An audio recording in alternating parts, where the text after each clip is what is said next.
2002 में बाबरी मस्जिद और राम जन्मभूमि का जो विवाद था उसको करीब 9 से 10 साल हो गए थे और इस विवाद से ऑल ओवर इंडिया के जो हिंदू और मुस्लिम ऑर्गेनाइजेशन थे वो किसी ना किसी तरीके से जुड़े थे। ऐसे ही एक हिंदू ऑर्गेनाइजेशन है विश्व हिंदू परिषद, जिन्होंने अयोध्या में फरवरी 2002 में 100 दिन का पूर्णाहुति महायज्ञ करवाया और इस यज्ञ में ऑल ओवर इंडिया से कोने कोने से लोग आए और गुजरात से भी लोग पहुंचे। यहाँ पे ये जो लोग आ रहे थे इस यज्ञ में, इनको कर सेवक कहा जाता है। कर मतलब की हाथ और सेवक मतलब जो सेवा करे। बेसिकली कर सेवक मतलब जो अपनी इच्छा से सेवा करना चाहता हो और कुछ लोग इनको राम भक्त भी बोलते हैं। तो 22 फरवरी को अहमदाबाद से कर सेवक ट्रेन से अयोध्या पहुंचते हैं इस पूर्णाहुति महायज्ञ के लिए। अब 22 फरवरी से इनको अहमदाबाद से अयोध्या जाना होता है और 26 को वहां से साबरमती एक्सप्रेस से वापस अहमदाबाद आना था। ये जो ट्रेन से आने और वापस अहमदाबाद जाने का टाइम था, इसके बीच में कई सारे इवेंट्स हैं, तो उसे मैं आगे बताऊंगा ताकि आपको अपनी राय बनाने में आसानी रहे। तो कर सेवक अहमदाबाद से अयोध्या ट्रेन से पहुंचते हैं, 25 फरवरी को यज्ञ खत्म होता है और जो कर सेवक पूरे देश से आए थे वो वापस अपने अपने घर जाते हैं। ऐसे ही गुजरात से जो कर सेवक आए थे वो भी वापस जाने के लिए अयोध्या से साबरमती ट्रेन पकड़ते हैं। 26 फरवरी 2002 को साबरमती एक्सप्रेस फैजाबाद के अहमदाबाद के लिए ट्रेन आती है। इस ट्रेन की कैपेसिटी 1100 की थी, लेकिन इसमें कुछ लोग खड़े होकर भी रहते हैं, तो करीब करीब 2000 लोग थे इस ट्रेन में और इन 2000 में से 1700 कर सेवक थे। तो सारे कर सेवक एक ही जगह से एक साथ यज्ञ में पार्टिसिपेट करके आ रहे थे। इसमें जो कोच S5 और S6 था, इसमें कहा जाता है कि सबसे ज्यादा कर सेवक थे। ये जो दोनों कोच थे, इन दो कोच के अंदर जो भी हुआ वही आगे चल के पूरे गुजरात दंगों की वजह बना। सारी इन्वेस्टिगेशन और अलग अलग कमेटी की जो रिपोर्ट आई थी वो इस S6 और S5 कोच के इर्द गिर्द घूमती है। इस ट्रेन को 4 बजे अहमदाबाद पहुंचना था, लेकिन ये ट्रेन लेट हो जाती है और 6:30 बजे गोधरा से पहले एक जगह है दाहोद, वहां तक ही पहुंच पाती है। और आगे बढ़ने से पहले मैं एक चीज और बता देता हूं, इस पूरी वीडियो में मैं सिर्फ वही बोलूंगा जो अलग अलग SIT की रिपोर्ट में कहा गया है या फिर पब्लिक प्लेटफॉर्म पे ऑलरेडी अवेलेबल है। कोई भी चीज आप ऑनलाइन वेरीफाई कर सकते हैं और इनके लिंक भी मैं YouTube के डिस्क्रिप्शन में दे दूंगा। अब इसके बाद ट्रेन गोधरा पहुंचती है, वहां पे कुछ कर सेवक उतरते भी हैं, कुछ सामान भी खरीदते हैं और गोधरा स्टेशन से जैसी थोड़ा सा आगे बढ़ती है, ट्रेन की चेन खींची जाती है, वो भी मल्टीपल टाइम खींची जाती है। और ये जो चीज है ये कंफर्म्ड है। ये चीज जो वहां का ड्राइवर था उसने भी कंफर्म की और जब इन्वेस्टिगेशन हुई तो जितने भी मैकेनिकल डिवाइसेस थे उससे भी कंफर्म हुआ। अब जैसी ट्रेन रुकती है यहां पे, पहले से ही करीब 2000 लोग इंतजार कर रहे थे और ऐसा नहीं था कि पूरी ट्रेन को इन्होंने टारगेट किया। इन्होंने सिर्फ कोच S5 और S6 को ही टारगेट करा। कोच S5 और S6 पे पत्थर फेंके, घरेलू हथियार से हमला किया। इन दोनों कोच के गेट और विंडोज जो थे वो कर सेवक बंद कर लेते हैं, फिर इसमें आग लग जाती है। जब तक फायर ब्रिगेड आती है 59 लोग जल के मर जाते हैं उस कोच के अंदर, जिसमें 22 मेल, 27 फीमेल और 10 बच्चे थे। अब इसके बाद 4:30 बजे ट्रेन जो जली हुई बॉडी थी कोच में, इनको एज इट इज लेके अहमदाबाद पहुंचती है। और अभी भी लोगों को न्यूज वगैरह से बस ये पता चल पा रहा था कि S6 और S5 में आग लगी है, लेकिन किसी को कुछ समझ में नहीं आ रहा था कि कोच S5 और S6 में आग लगी क्यों है। हर कोई कंफ्यूज था। इसके बाद होता क्या है कि VHP के लीडर्स ने इन बॉडीज को खुली गाड़ियों में रखा और बीच शहर से निकाल के VHP के कार्यालय में पहुंचाया। इनको जब शहर से निकाला गया तो लाइव टेलीकास्ट भी हो रहा था और काफी नारे भी लग रहे थे और ये बॉडीज देख के अहमदाबाद पूरा शॉक्ड हो गया था।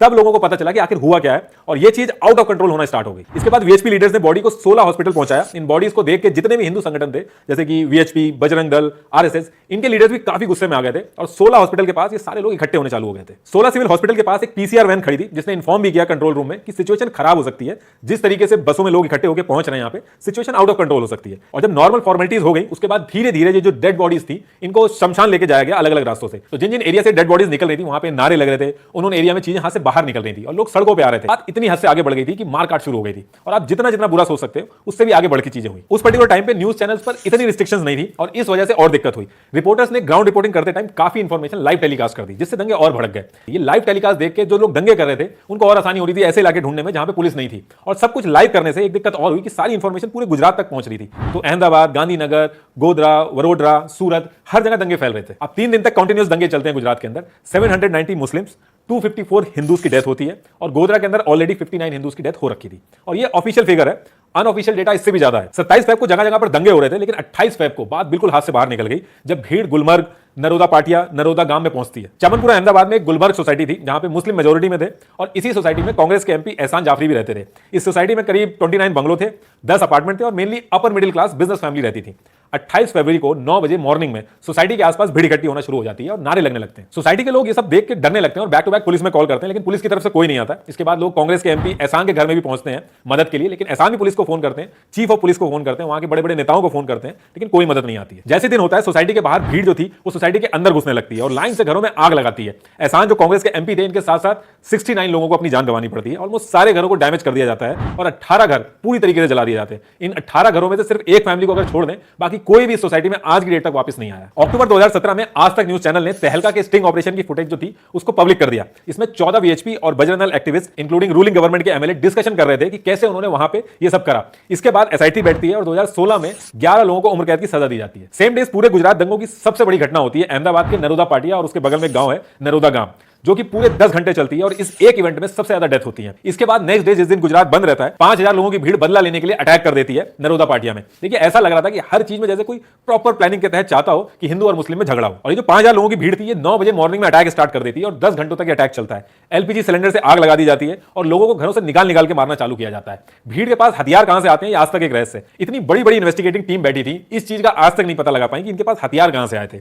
घर जला दिए गए, औरतों के साथ असॉल्ट हुए। सिर्फ 10 घंटों के अंदर 97 लोगों को अपनी जान गंवानी पड़ी। इस पूरे इंसिडेंट का जो मास्टरमाइंड था बाबू बजरंगी, उसका स्टिंग ऑपरेशन तहलका करता है और वीडियो पब्लिक कर देता है जैसे उसने नरोदा पटाया में लोगों को मारा। इसमें वो ये भी क्लेम करता है कि गवर्नमेंट ने उसको पूरा सपोर्ट किया। इनफैक्ट पुलिस भी थी वहां पे, उन्होंने भी उसको सपोर्ट किया और ये बोला पुलिस ने कि बॉडीज बहुत ज्यादा हो गई हैं, इनको मैनेज करने में बहुत मुश्किल होगी, आप बॉडीज अलग अलग कर दो। और आगे चल के बाबू बजरंगी को उम्र कैद होती है। लेकिन ये जो बोल रहा था वीडियो में, ये कोर्ट में कंफर्म नहीं हो पाया। सच पूछिए तो कोर्ट में कुछ भी कंफर्म नहीं हो पाया, सिर्फ थ्योरियां चली। उन थ्योरी में जिसका नाम आया सबको सबूतों के अभाव पे मजबूरन छोड़ना पड़ा। इसमें आपने माया कोडनानी का नाम भी बहुत सुना होगा, बहुत फेमस नाम है, जिनको 28 साल की सजा दी गई थी इस पूरे इवेंट को ऑर्गेनाइज कराने के लिए। इनका नाम आया और आगे चल के इनको सबूत ना होने की वजह से छोड़ना पड़ा। नरोदा पटाया इंसिडेंट जब हुआ उसके बाद माया कोडनानी बहुत ही भारी वोटों से जीत के आई, इनको कैबिनेट मिनिस्टर भी बनाया गया, लेकिन इस केस के चलते इनको अपनी पोजीशन छोड़नी पड़ी। इसके बाद नेक्स्ट डे 1 मार्च को वडोदरा में एक हनुमान टेकरी एरिया है जहां पे एक बेस्ट बेकरी नाम से बेकरी चलती थी, जहां पे 14 लोग छुपे थे। इन 14 में से 11 मुस्लिम और 3 हिंदू थे जो उस बेकरी में काम करते थे।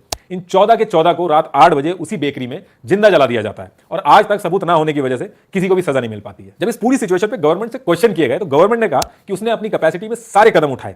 भीड़ लेकिन बहुत ज्यादा थी और ये एक एक्शन का रिएक्शन था जिसमें गवर्नमेंट का कोई रोल नहीं था। भीड़ बहुत ज्यादा थी, यही रीजन था कि महाराष्ट्र, राजस्थान और मध्य प्रदेश जहां कांग्रेस की सरकार थी वहां से पुलिस फोर्स बुलाने के लिए लेटर भी डाले गए, लेकिन ऑपोजिशन ने कोई मदद नहीं की। गवर्नमेंट ने यह भी कहा कि चीफ मिनिस्टर ने 27 को ही गोधरा पहुंच के नेक्स्ट डे ही एसआईटी बैठा दी थी और गोधरा के पास कर्फ्यू भी लगा दिया था ताकि बात आगे ना बढ़े। इसमें यह भी कहा कि उस पर्टिकुलर टाइम पे गुजरात के 400 गांवों में से 6000 हज यात्री वापस आ रहे थे गुजरात में। गुजरात गवर्नमेंट ने उनकी पूरी सिक्योरिटी मेंटेन की और उनको पूरी सिक्योरिटी के साथ घर पहुंचाया। लेकिन बात यह है कि गवर्नमेंट ने जब इतना कुछ किया उस टाइम पे, तो उसके बाद भी गवर्नमेंट को क्वेश्चन आज तक क्यों किया जाता है? अटल बिहारी वाजपेयी जी से लेकर ऑपोजिशन तक ये क्यों कह रहे हैं कि राजधर्म का पालन नहीं हुआ? देखिए जो गवर्नमेंट के ऊपर ब्लेम किया जाता है इसके पीछे भी कई रीजन है। संजीव भट्ट जो कि सीनियर पुलिस ऑफिसर थे गुजरात इंटेलिजेंस ब्यूरो में 2002 के दंगों के टाइम पे, इन्होंने कोर्ट के रिकॉर्डेड स्टेटमेंट में यह कहा कि इनको इंफॉर्मेशन आने लगी थी पीसीआर से कि माहौल खराब होने वाला है, कर सेवकों की बॉडी शहरों से नहीं निकलनी चाहिए थी और जगह जगह से पुलिस रिपोर्ट भी कर रही थी दंगों के बारे में, लेकिन इनके हाथ बंधे हुए थे। इनके हिसाब से शाम को गवर्नमेंट ने मीटिंग करी जिसमें पुलिस चीफ और ब्यूरोक्रेट्स और सबको यह समझाया गया कि ये एक्शन का रिएक्शन है, 2-3 दिन में लोगों का गुस्सा शांत हो जाएगा, उसके बाद सब ठीक हो जाएगा, आपको बीच में पड़ने की जरूरत नहीं है। 2007 नवंबर को आउटलुक मैगजीन की एक रिपोर्ट में हारेन पांड्या जो कि उस टाइम पे गुजरात के होम मिनिस्टर थे, उन्होंने कन्फेस किया कि 27 फरवरी की रात को उस मीटिंग में वो भी थे जहां गवर्नमेंट की हायर अथॉरिटी उनको बीच में ना पड़ने को कह रही थी और आगे चल के किसी अननोन ने उनका मर्डर कर दिया जिसका आज तक पता नहीं चल पाया। गुजरात दंगों की जांच के लिए जो टीम बनाई गई थी, जो एसआईटी गठित की गई थी, उस पर भी बहुत सारे क्वेश्चन उठे। गुजरात गवर्नमेंट ने इस चीज की जांच के लिए स्पेशल इन्वेस्टिगेटिंग टीम बनाई, नानावटी कमेटी, जिसको गुजरात दंगे और गोधरा कांड दोनों की एक साथ जांच करने को कहा गया था और इस कमेटी को लीड कर रहे थे सुप्रीम कोर्ट के रिटायर्ड जज जीटी नानावटी। जब सिख दंगे हुए थे तो उस टाइम पे अटल बिहारी वाजपेयी जी ने इनको ही अपॉइंट किया था। उस टाइम पे इनकी बहुत बात हुई थी क्योंकि इन्होंने फॉर्मर पीएम नरसिम्हा राव तक को पूछताछ के लिए बुलाया था, लेकिन जब गुजरात दंगों की बात आई तो इन्होंने गवर्नमेंट अथॉरिटी में से किसी को भी समन देके पूछताछ के लिए नहीं बुलाया और सबको बिना पूछताछ के क्लीन चिट दे दी। तो इस चीज को लेकर भी गवर्नमेंट को कई लोगों ने क्वेश्चन उठाया कि आपने अपने करीबियों को इन्वेस्टिगेशन के लिए रखा है। लेकिन असल दिक्कत तब हुई जब तहलका मैगजीन ने अपने स्टिंग ऑपरेशन की नई वीडियो रिलीज, रात गवर्नमेंट थे उस टाइम पे वो वीडियो में बोल रहे हैं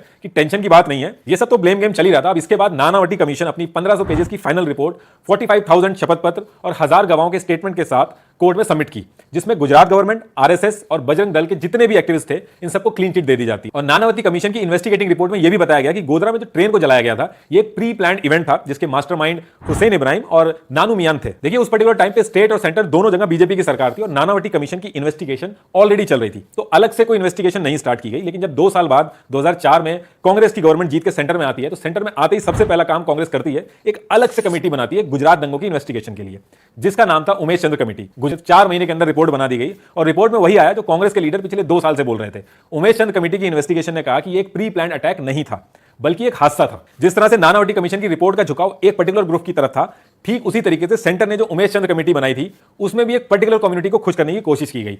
सेम ईयर में जो चुनाव थे उसकी हड़बड़ी में बहुत सारी गलतियां हुई हर तरफ से। एक आम आदमी जो सच जानना चाहता है वो किसकी माने? नानावटी कमीशन कहता है कि ये एक प्लान्ड अटैक था, वहीं दूसरी तरफ उमेश चंद्र समिति कहती है एक हादसा था। इंडिया के टॉप इन्वेस्टिगेटिंग ऑफिसर एकदम अलग अलग बात बता रहे थे और कोइंसिडेंस देखिए, दोनों इन्वेस्टिगेटिंग कमेटी ने अपने अपने फेवरेट लीडर का वर्जन ही रखा कोर्ट के सामने। ये सारी चीजें देखने के बाद नेशनल ह्यूमन राइट कमीशन ने ऑन रिकॉर्ड बोला ये दोनों रिपोर्ट अपनी अपनी पार्टियों को फेवर कर रही हैं, जो कि बहुत ही बड़ी गलती है। इसके लॉन्ग टर्म इफेक्ट पड़ते हैं सोसाइटी पे और लोगों का विश्वास हटता है लॉ एंड ऑर्डर से। अब देखिए ये जो दोनों कमेटी थी ये अपना अपना वर्जन बता रही थी। इसके अलावा एक इंडिपेंडेंट जांच और हुई जिसका नाम था कंसर्न सिटीजन ट्रिब्यूनल। इस इन्वेस्टिगेटिंग कमेटी में रिटायर्ड जज और कई सीनियर एक्टिविस्ट थे।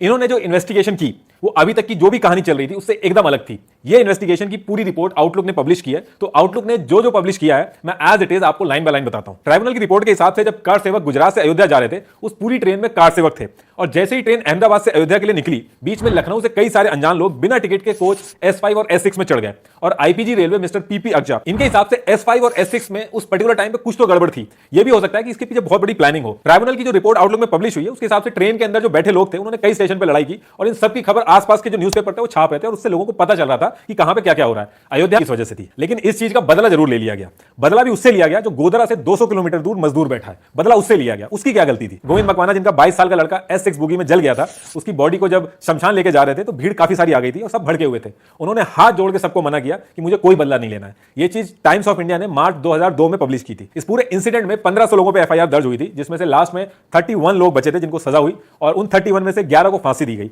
उन 11 को भी बाद में उम्र कैद में कन्वर्ट कर दिया गया और जो 63 लोग थे उनको सबूत ना होने की वजह से छोड़ना पड़ा। यह हमारी हिस्ट्री का एक बहुत ही अनफॉर्चुनेट इंसिडेंट है जिसकी वजह से कई जाने गई। इस तरह के इंसिडेंट से हमेशा सबक मिलता है कि कैसे ऐसी घटना कभी ना हो दोबारा। अगर